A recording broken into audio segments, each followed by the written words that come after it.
Twelfth chapter वो है logical thinking, तार्किक सोच। इसमें देखिए दो लोग हैं, तनु और बसंत। बसंत ने टिफ़िन में मिठाइयाँ लाई, ठीक है। तनु ने बोला उसको तो मिठाई बहुत पसंद है, लेकिन बसंत ने कंडीशन लगा दी। अब कंडीशन के अकॉर्डिंग चलना ही लॉजिकल थिंकिंग है। जैसे कि रसगुल्ला, जलेबी, बर्फ़ी और लड्डू है, लेकिन अगर रसगुल्ला कोई खा रहा है तो वो जलेबी नहीं खा सकता, अगर जलेबी खा रहा है तो बर्फ़ी नहीं खा सकता। तो तनु ने बोला उसको तो रसगुल्ला खाना है। तो हम अगर सेकंड पॉइंट को देखें, अगर रसगुल्ला खाना ही है तो जलेबी नहीं खा सकते। थर्ड पॉइंट को अगर उल्टा करें, जैसे क्या लिखा है, यदि जलेबी खानी है तो बर्फ़ी नहीं खा सकते, मतलब अगर जलेबी नहीं खानी है तो बर्फ़ी खा सकते हैं। इसका मतलब रसगुल्ला के साथ हम बर्फ़ी खा सकते हैं। 4 मिठाई है, रसगुल्ला खाना है, रसगुल्ले के साथ बर्फ़ी मिलेगी, ठीक है। तो उसे ये 2 चीज़ मिल गई। तो तार्किक सोच जो होती है, लॉजिकल थिंकिंग, वो एक्चुअली होती क्या है? व्यक्ति स्वयं के उद्देश्य के लिए लक्ष्य निर्धारित करता है और यह लक्ष्य उसके लिए वस्तुपरक होता है, ठीक है। तो तर्क का उपयोग करके किसी स्थिति या समस्या का विश्लेषण करना और संभावित समस्या का समाधान निकालना ही तार्किक सोच। हमें कोई प्रॉब्लम स्टेटमेंट दिया है, हम उसको कंडीशंस के अनुसार उसका कोई सॉल्यूशन निकाल दें, वही हमारी लॉजिकल थिंकिंग होती है। वही लॉजिकल थिंकिंग जो तार्किक सोच है उसके मुख्य चरण होते हैं। जैसे कि 6 चरण है। पहले जानकारी लेना कि आखिर बात क्या है, फिर उसका संरचना करना, तर्क लगाना, फिर उस साक्ष्य पर विचार करना, फिर मान्यताओं की पहचान करना, तर्कों का मूल्यांकन, और फिर उसके बाद हमको इसका आंसर, निष्कर्ष निकाल देना है। अब देखिए अगला एग्जाम्पल, गोलू के पास एक गमला है, उसमें वो एक पौधा लगाना चाहता है। वो नर्सरी जाता है जहाँ उसे पौधा खरीदना है। नर्सरी में 4 पौधे उपलब्ध थे, नीम, आम, गुलाब और पीपल। अब वो उसमें कौन सा लगाएगा, तो उसमें तर्क लगाता है। वो नर्सरी में 4 पौधे हैं जिनके नाम ये हैं, पीपल, नीम और आम बड़े वृक्ष हैं, तो उसके लिए अधिक स्थान चाहिए। गुलाब क्या है, छोटा है, तो वो अपने घर में लगा सकता है, तो मतलब वो गुलाब का पौधा अपने गमले में लगाना उचित समझेगा।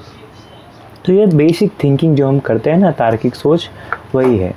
अब तार्किक सोच के मुख्य प्रयोग क्या है? हर जगह ही होता है। जैसे कि गोलू के द्वारा गमले में एक पौधा लगाना, ठीक है। हम कोई भी काम कर रहे हैं, हमें पहले जानकारी लेनी पड़ेगी कि कौन कौन से पौधे लग सकते हैं उतने एरिया में। जैसे पीपल, नीम और आम बड़े पेड़ हैं, तो वो गमले में नहीं रख पाएंगे। गुलाब का पौधा कम स्थान घेरता है, बड़ा भी हुआ तो भी वो उतने में ही हो जाएगा। इसलिए हम साक्ष्य पर विचार रखेंगे कि ऐसा पौधा गमले में लगा सकते हैं जो बड़े होने पर भी गमले में ही रह सके, ठीक है। ऐसे कई सारे स्टेप्स हैं, आप यहाँ देख सकते हैं। फिर लास्ट में हम जब भी थिंकिंग करते हैं, तार्किक सोच लगाते हैं, तो हम उसका निष्कर्ष निकालते हैं। पीपल का पौधा लगाएगा तो बड़ा हो जाएगा, गमले में नहीं आ पाएगा। नीम, आम भी बड़ा हो जाएगा तो वो गमले में नहीं आ पाएगा। गुलाब का पौधा इन दोनों स्थितियों में गमले के लिए उपयुक्त है, अतः वह गुलाब के पौधे का चयन गमले में लगाने हेतु करता है। तो जैसे सारे प्रश्न जो होते हैं वो तार्किक सोच के प्रयोग से किसी समस्या का हल करने में मदद करते हैं। ये बताते हैं हमें लक्ष्य तक आखिर पहुंचना है तो कैसे पहुंचना है। अब देखिए, क्या, कब और कैसे, कार्य की पहचान करना तथा समान दृष्टिकोण। जैसे कि यहाँ पर एक आदमी के पास घास का ढेर, एक बकरी और एक शेर है।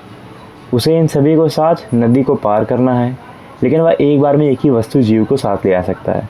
यदि वो शेर को साथ ले आता है तो इधर बकरी घास को खा जाएगी, अतः वह घास और बकरी को साथ नहीं छोड़ सकता। यदि वह घास पहले ले आता है तो शेर बकरी खा जाएगा, इसलिए वो उसे भी साथ नहीं छोड़ सकता है। तो अब वह तीनों को सुरक्षित नदी पार कैसे करा सकता है? देखिए, व्यक्ति को शेर, बकरी व घास तीनों को सुरक्षित नदी को पार कराना है। अब देखिए, व्यक्ति को नाव से नदी पार करना है और व्यक्ति के पास नाव है, व्यक्ति के पास शेर, बकरी व घास है।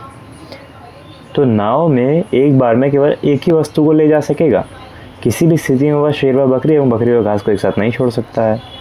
तो इसका अगर हम समाधान निकालेंगे तो देखिए, जो प्रथम चरण रहेगा, पहले वो शेर को ले जाए, बकरी और घास एक साथ हो जाएगी तो बकरी घास खा जाएगी, ये तो नहीं हो सकता, समाधान नहीं है। विकल्प 2, पहले घास को ले जाए, शेर व बकरी एक साथ हो जाएंगे, शेर बकरी खा जाएगा, ये भी गलत है। अब देखिए, विकल्प 3, पहले बकरी के साथ ले जाए। शेर और घास एक साथ हो जाएंगे, शेर घास नहीं खाएगा। ये हमारा प्रथम चरण होगा। व्यक्ति सबसे पहले अपने नाव से बकरी को लेकर नदी के उस पार छोड़कर आएगा। अब वह शेर को नाव से उसके पास ले जाएगा। यदि व्यक्ति शेर को छोड़ कर आया तो शेर बकरी खा जाएगा, इसलिए वह शेर को छोड़कर बकरी वापस ले आएगा। शेर को नदी में उस पर छोड़कर बकरी को वापस ले आएगा। अब व्यक्ति घास को नदी पर उस पार रखकर वापस आएगा। व्यक्ति बकरी को नदी के पार ले जाएगा। चरण 2 में क्या व्यक्ति शेर के स्थान पर घास ले जा सकता था? हाँ, यदि वह घास के ढेर को ले आता तब तीसरे चरण में ढेर को छोड़कर बकरी को ही वापस आता है। अब चौथे चरण में शेर को नदी पार पहुंचाने, पांचवें चरण में वापस आकर बकरी को अपने साथ में अपराध कर रहा है। ठीक है, तो इसके देखिए 2 संभावित हल हैं जैसा कि था। तो अभी लॉजिकल थिंकिंग से हम जो सॉल्यूशंस निकालते हैं वो सारे फिक्स्ड रहते हैं। किसी भी समस्या का एक से ज़्यादा अधिक हल होते हैं। हम एक तरीके से सोच रहे हैं, सामने वाला दूसरे तरीके से सोच रहा है। दैनिक जीवन में कई सारी स्थितियाँ आती हैं, जैसे खेत में बीज तब डाले जाते हैं जब खेत की जुताई हुई हो, खेत में नमी भी हो, ताकि बीज का अंकुरित सही से हो सके। शतरंज, क्रिकेट, कैरम आदि खेलों में भी तत्कालिक निर्णय तर्क के आधार पर ही लिया जाता है। घरों से स्कूल की दूरी अनुसार घर से निकलने का समय निर्धारित होता है, जैसे हमको वहाँ पहुँचना है तो इतनी देर में वहाँ पहुँच जाएंगे। ठीक है, तो जो हम स्टेप बाय स्टेप हम आगे चलते हैं वो प्रक्रिया को हम एल्गोरिदम बोलते हैं। किसी भी समस्या को हल करके के लिए तार्किक चरणबद्ध मतलब स्टेप बाय स्टेप विधि से लिखना ही एल्गोरिदम कहलाता है। हमें एक प्रॉब्लम स्टेटमेंट मिली, हमको उसको कैसे टैकल करना है वो हमें एल्गोरिदम बताता है।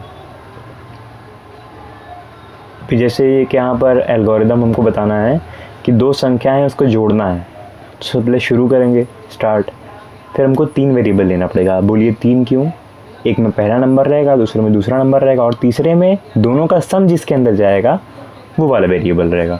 num1 num2 और ऐड जोड़ के परिणाम को हम प्रदर्शित कर देंगे, ख़त्म हो जाएगा।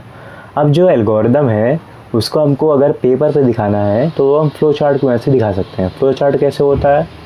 जैसे कि आपको कुछ अलग अलग शेप्स दिख रहे होंगे, start, declare variable, num1 num2 and add, read, num1 num2 add, num1 plus num2 print add and, ये सब है ना।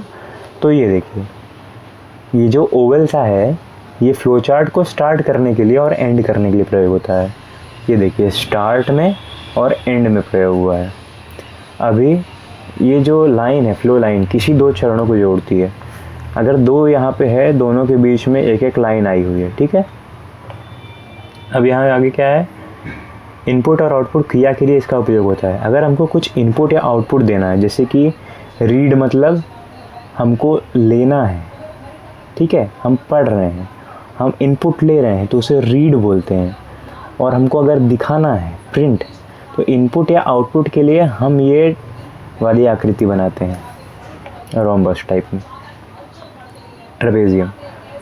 और प्रोसेसिंग का उपयोग विभिन्न ऑपरेशंस में करने के लिए किया जाता है। अब ये देखिए, यहाँ हम प्रोसेस कर रहे हैं, जैसे कि प्रोसेसिंग हो रही है। ऐड में क्या हो रहा है? 2 नंबर ऐड हो रहे हैं।